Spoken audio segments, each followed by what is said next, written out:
I'm a big fan of yours and Miss New Orleans."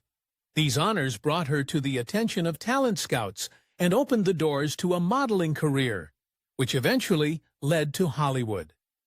Initially, working as a model and commercial actress, she quickly found her footing in the entertainment industry with a combination of photogenic appeal, a captivating personality, and a strong work ethic. Her early career in show business included appearances as a letters girl on The Perry Como Show and a billboard model in various commercials. She also took small parts in television and film, slowly climbing the ladder in a competitive industry. In the late 1950s and early 1960s, Donna appeared in a variety of television shows, including The Twilight Zone, notably in the classic episode Eye of the Beholder, Checkmate, The Adventures of Ozzie and Harriet, and Route 66. However, it was her role in the Beverly Hillbillies, which debuted in 1962, that catapulted her to stardom.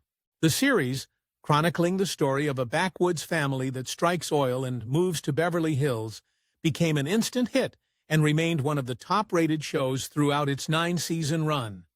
Ellie May Clampett, with her pigtails, blue jeans, and love of critters, symbolized wholesomeness and family values during a time of cultural change in America.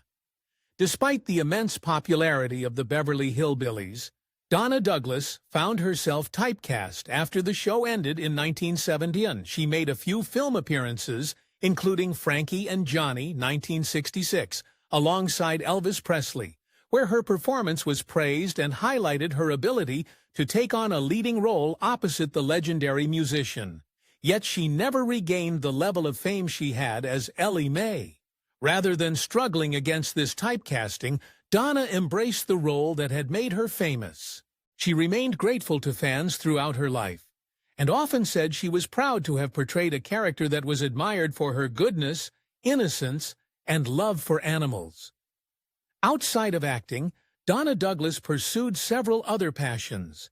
She became a successful real estate agent, gospel singer, and inspirational speaker. She authored children's books and spiritual literature, using her platform to share her Christian faith. Her deep religious convictions guided her throughout her life, and she frequently spoke at churches, youth events, and religious conferences. Donna never strayed far from her Louisiana roots, and her Southern charm remained an integral part of her public and private persona. Her commitment to faith, family, and authenticity set Donna Douglas apart in an industry often marked by superficiality. She exemplified humility and generosity, and those who met her often spoke of her kindness, warmth, and graciousness. She maintained an active presence at fan conventions and Beverly Hillbillies reunions, and she relished the opportunity to connect with the fans who had supported her career.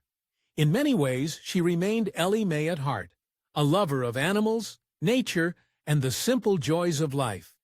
Donna Douglas's personal life included 2 marriages, both of which played unique roles during different periods of her life. Her first marriage was to Roland Bourgeois Jr., a man from her native Louisiana. The two were married in 1951 when Donna was still in her late teens and living in Baton Rouge. At that time, she was far removed from the fame she would later achieve as a television star. Their union took place during a formative period in her life as she was transitioning from high school into early adulthood. The marriage brought the birth of Donna's only child, a son named Danny Bourgeois, who was born in 1954. Becoming a mother was a significant milestone for Donna, and she often expressed pride in her son in later interviews. However, despite the joyful arrival of Danny, the marriage between Donna and Roland was short-lived. The couple separated and finalized their divorce in 1954, the same year their son was born. Though her first marriage ended in divorce, Donna maintained a strong bond with her son throughout her life, frequently emphasizing the importance of family and faith in raising him. Years later, after establishing herself as a successful actress and beloved television personality, through her role as Ellie May Clampett on the Beverly Hillbillies, Donna Douglas entered into her second marriage. In 1971, she married Robert M. Leeds, who had directed several episodes of the Beverly Hillbillies during its original run. Their shared professional background in the entertainment industry initially seemed to provide a solid foundation for their relationship. Leeds, familiar with the world of television production and Douglas's career, offered a different dynamic than her first husband. Their marriage occurred during a time when Donna was trying to evolve beyond her typecast role as the sweet, animal-loving country girl Ellie May and explore other avenues, including singing, real estate, and inspirational speaking. While their union lasted for nearly a decade, the couple eventually divorced in 1980. Despite the end of their marriage, Douglas continued to speak respectfully about her time on the Beverly Hillbillies and about those who worked on the show, including Leeds. She did not remarry after her divorce from Leeds, choosing instead to focus on her spiritual life, her speaking engagements, and her close-knit family, especially her son, and later, her grandchildren. Her devotion to family values remained a central theme throughout her life, both privately and publicly. For years, fans of the Beverly Hillbillies speculated about the incredible chemistry between Ellie May Clampett, played by the charming and effervescent Donna Douglas, and her on-screen father, Jed Clampett, portrayed by the wise and warm Buddy Ebsen. While their relationship appeared strictly familial on screen, behind the scenes, rumors swirled for decades about a quiet, tender bond that extended beyond the set. Only now, with the passing of time and the release of private correspondence and interviews, are fans learning the truth. Donna Douglas and Buddy Ebsen shared a deeply personal, albeit secret, romantic relationship during their years on the hit show. Their romance was never meant to be public. At the height of the Beverly Hillbillies' popularity in the 1960s, both actors were deeply committed to preserving the integrity of the show's characters. Donna, a devout Southern Baptist with a reputation for modesty and traditional values, believed that public knowledge of a romance between co-stars might distract from the light-hearted, family-centered nature of the show. Buddy, a seasoned actor nearly 25 years her senior, was also intensely private, having already endured the rigors of Hollywood's gossip mill during his long and varied career in film and television. The two agreed early on that any affection they shared would remain strictly behind the scenes. What initially drew them together was mutual respect. Donna, relatively new to the acting world, greatly admired Buddy's experience, discipline, and kindness. He became not just a mentor, but a confidant, someone she could rely on during the long filming hours and grueling promotional tours.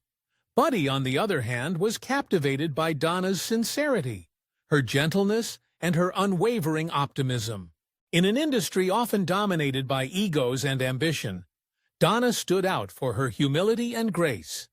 Their relationship, according to those who knew them closely, was built on conversation, shared values, and emotional connection more than anything overt or scandalous. They kept their interactions professional and public, but there were small tales, the lingering glances between scenes, the warmth in their hugs during rap parties, the way Donna once referred to Buddy as the kindest soul I've ever met. For years, these hints went unnoticed or were dismissed as friendly camaraderie. It wasn't until a series of letters found among Donna's personal effects after her passing in 2015 that the truth finally surfaced. In these handwritten notes, some dating back to the early 1970s, she described Buddy as her rock and quiet light during the storm. She hinted at evenings spent walking the studio lot after hours, sharing their dreams and fears away from prying eyes. One letter in particular was telling. Dated December 1967, it read, "Dear Buddy, I know it's difficult to live in silence, but I'd rather have our moments hidden and true than public and misunderstood. You've given me strength in ways no one else ever has. I'll always treasure what we've built, no matter how quiet the world keeps it." Why did they never go public? Part of the reason lies in the societal expectations of the time. A romantic relationship between a younger woman and an older man especially in the highly visible judgmental world of 1960s Hollywood, could have sparked tabloid frenzy, casting a shadow over the show and the actors' careers. Moreover, Buddy was a widower and father to several children. He was protective of his family and fiercely private about his personal life. Donna likewise was raising her own son and striving to maintain a wholesome public image rooted in her Christian faith. They both valued stability and discretion over fame and speculation. As time wore on and the Beverly Hillbillies ended in 1971, their connection gradually faded into a deep and abiding friendship. They remained close for years, often calling and writing to one another. Donna spoke fondly of Buddy until her final days, often crediting him for shaping her both professionally and personally. And while neither ever married again during their lifetimes, those who knew them best suggest they were each other's what if? A quiet love story that never made the headlines but endured in hearts and memories. Now, with the revelations brought forth from their private letters and recollections from close friends, fans can see their story in a new light. It wasn't just a sitcom bond or simple affection between colleagues. It was a rare, respectful, and profound connection, one that defied Hollywood conventions and stayed pure, unspoiled by the fame that surrounded it. In an industry so often defined by fleeting romances and performative affection, the secret relationship between Donna Douglas and Buddy Ebsen stands out for its sincerity, restraint, and dignity. It may have remained hidden for years, but today it is remembered as a quiet testament to love that blossoms in unlikely places and flourishes in silence. In 2003, both Ebsen and Douglas' mother, Elma Smith, died. Douglas and Max Baer Jr. had visited Ebsen in the hospital, and following his death, both delivered a eulogy at his funeral. A decade later, Douglas revealed the depth of her feelings for Ebsen in an interview with Confessions of a Pop Culture Addict. "I loved Buddy Ebsen. He reminded me so much of my own dad. Most of my scenes were with Buddy, and most of Max's with Irene. Buddy was just a wonderful man. I related to him so easily. The night before he died, Max and I went up to the hospital to see him." In addition to her frequent traveling for celebrity appearances and inspirational speaking engagements, Donna Douglas lived a full and vibrant life rooted in simplicity and grace. Even after her years in Hollywood stardom, she remained a beloved figure in American pop culture, particularly for her role as Ellie May Clampett on the Beverly Hillbillies.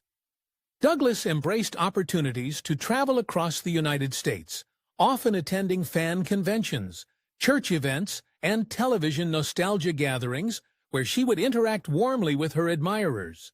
She was known for her heartfelt speeches that blended her Christian faith, her Hollywood experiences, and messages of positivity, humility, and kindness. Despite the often hectic nature of these travels, she never seemed to lose her enthusiasm or gratitude for the affection her fans showed her over the decades. When she wasn't on the road, Douglas found joy in quieter pursuits, especially gardening. She took great pride in cultivating flowers and vegetables in her Louisiana garden, often describing the activity as therapeutic and a way to connect with God's creation. She spoke lovingly of the time she spent in nature, tending to her plants, appreciating the changing seasons, and reflecting on life with a sense of peace and contentment. Gardening gave her not just solitude, but a renewed sense of purpose and spiritual fulfillment in her later years. Douglas also prioritized spending time with her close-knit circle of friends and her extended family. She remained deeply rooted in Southern traditions, treasuring Sunday meals, family gatherings, and long conversations on the porch. Her warmth and down-to-earth demeanor made her a beloved figure not only to those who knew her personally, but to many who considered her a kind of extended family through her television persona. She remained grounded in her values, never letting her fame distance her from the people and places that shaped her early life. One of her most admirable traits was her unwavering commitment to responding to fan mail. Even in an era of digital communication, Douglas insisted on personally reading and replying to the many letters she received, often including handwritten notes or signed photos. Her fans frequently commented on how genuine and gracious her replies were, and many were touched by her willingness to share words of encouragement, scripture, or personal reflections. It was a testament to her humility and to how deeply she cared about the people who had supported her throughout her career. On January 1, 2015, Donna Douglas passed away at the age of 82 from pancreatic cancer at Baton Rouge General Hospital. Her death marked the end of an era for many who had grown up watching her on television or had been touched by her kindness in person. Her passing was mourned not only by her family and fans, but by a broader community that appreciated her warmth, faith, and unpretentious charm. She was laid to rest in Bluff Creek Cemetery in East Feliciana Parish, Louisiana, a quiet and scenic resting place that reflected her lifelong connection to the land and people of her home state. According to Charlene Smith, Douglas's niece by marriage, the actress returned to live in East Baton Rouge Parish around 2005 after many years spent traveling and living elsewhere. "She was always happy, always beautiful," Smith said in a tribute. "You always saw her with all her makeup on. She never looked her age." Douglas took pride in maintaining her appearance, a reflection of her showbiz roots and the Southern elegance she embodied. Yet her beauty was more than skin deep. It reflected the inner joy, faith, and love she carried with her throughout her life. Whether in the spotlight or in quiet retirement, Donna Douglas left an enduring legacy of warmth, grace, and unwavering authenticity.